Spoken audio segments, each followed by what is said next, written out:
নমস্কার, আমি প্রবাল। শুরু করছি ক্রাইম ব্রাঞ্চ। 29 বছরের তরতাজা যুবক সোমনাথ মণ্ডল, বাড়ি দক্ষিণ 24 পরগনার সুভাষ গ্রামের ভবানীপুরে। সদ্য বিয়ে হয়েছে, স্ত্রী লাবণী 6 মাসের অন্তঃসত্ত্বা। সচ্ছল পরিবার, সোমনাথের বিল্ডার্সের ব্যবসা। কিন্তু এক শীতের সন্ধ্যায় হঠাৎই নিখোঁজ হয়ে গেলেন সোমনাথ মণ্ডল। চলল বিস্তর খোঁজাখুঁজি, থানায় ডায়েরিও হলো, কিন্তু সোমনাথের হদিশ মিলল না। কি ঘটল তারপর দেখুন।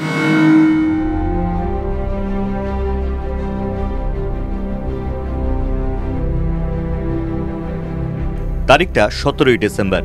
রোজকারের মতোই বিকেলে বাড়ি থেকে বেরিয়েছিলেন সোমনাথ মণ্ডল।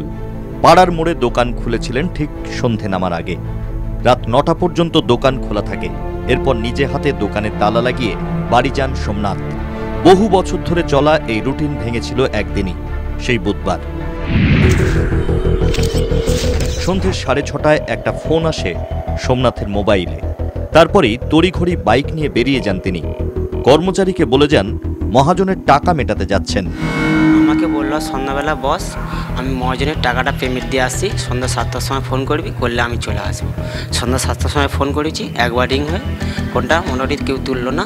তারপরে 5-10 মিনিট পর রিং করছি, ফোনটা সুইচ অফ হচ্ছে। অত্যন্ত ব্যস্ততার সঙ্গে সেদিন বাড়ির থেকে বেরিয়েছিল সোমনাথ। কী ছিল উদ্দেশ্য, কোথায় যাওয়ার পরিকল্পনা ছিল, কোথায় তাকে ডাকা হয়েছিল, সেই বিষয়ে কিন্তু কোনো তথ্যই কাউকে জানাননি সোমনাথ। তারপর কি হলো দেখুন।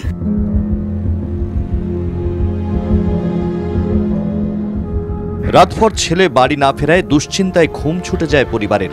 তখনও কেউ বুঝতেই পারেননি কি ভয়ঙ্কর ঘটনা ঘটতে চলেছে বড় ছেলে শম্পুর সঙ্গে।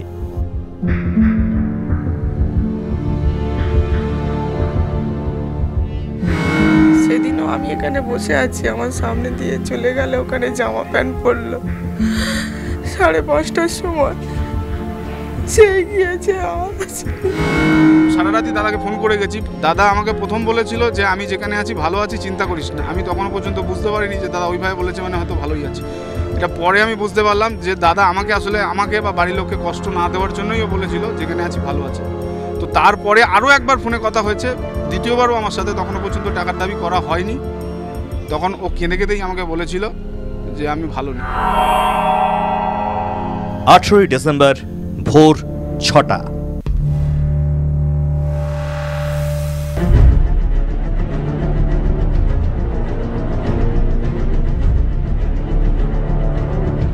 ধাক্কাটা এলো ভোর হতে না হতেই। মোবাইলের স্ক্রিনে সোমনাথের নম্বর ফুটে উঠতেই চমকে উঠে ফোনটা ধরেছিলেন স্ত্রী লাবণী। চমক ভাঙল উল্টো দিকে থাকা অন্য এক পুরুষ কণ্ঠে।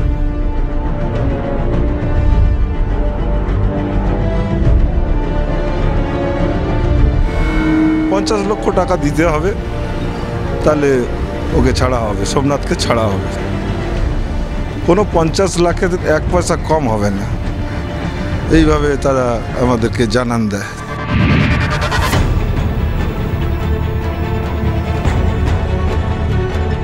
$50 লক্ষ মুক্তিপণ, না হলে খুন করে জলে ভাসিয়ে দেওয়া হবে সোমনাথকে।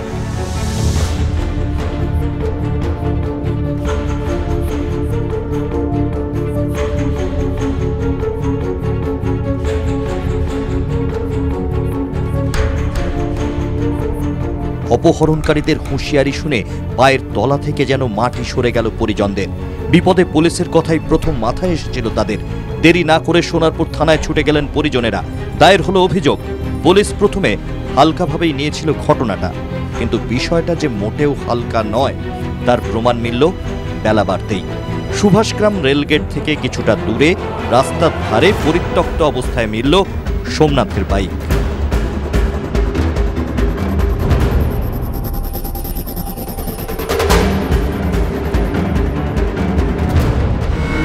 সুভাষগ্রাম থেকে চম্পাহাটি যাওয়ার রাস্তায় 5 ঘোড়ার এই জায়গা থেকেই অপহরণ করা হয়েছিল সোমনাথ মণ্ডলকে, এবং ঘটনার পরদিন ঠিক এই জায়গা থেকেই সোমনাথ মণ্ডলের বাইকটি খুঁজে পান পরিবারের সদস্যরা।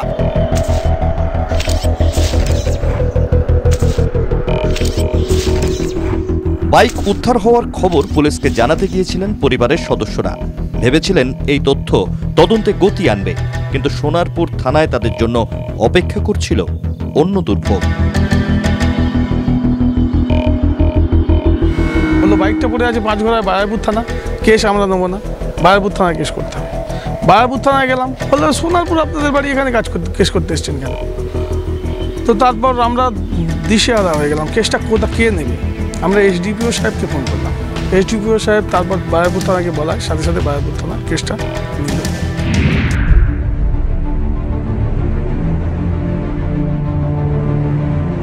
এসডিপিওর নির্দেশে অভিযুক্ত নিল পুলিশ, কিন্তু কার্যত এক চুলও এগোলো না অপহরণ তদন্ত।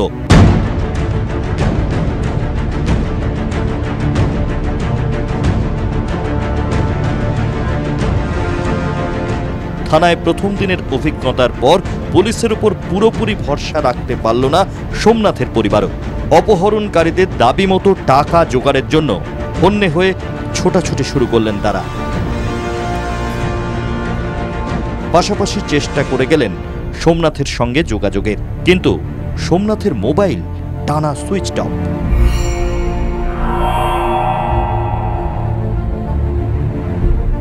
19শে ডিসেম্বর শুক্রবার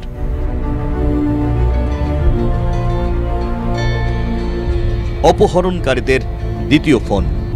এবারও ফোনটা এলো সোমনাথের মোবাইল থেকেই। এবার আরো কড়া হুঁশিয়ারি। টাকা কোথায় দিতে হবে কি হবে কিচ্ছু বলেনি, আমরা দেব বলেছি দেব।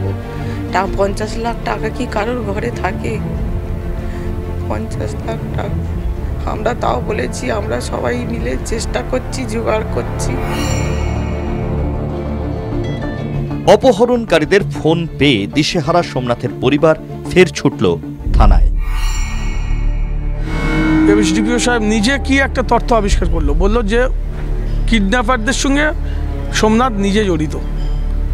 ও বল তবিয়তে আছে, ভালো আছে, বাড়ি ফিরে আসবে। আমাদের ব্যাপারটা পুরোটাই উড়িয়ে দিয়ে উনি বলে দিলেন গট আপ। পুলিশ বলছে গট আপ। এদিকে অপহরণকারীরা 24 ঘন্টার ডেডলাইন দিয়েছে। মাথায় আকাশ ভেঙে পড়ে মণ্ডল পরিবারের। কি ঘটলো এরপর দেখাবো ছোট্ট একটা বিরতির পর। সঙ্গে থাকুন।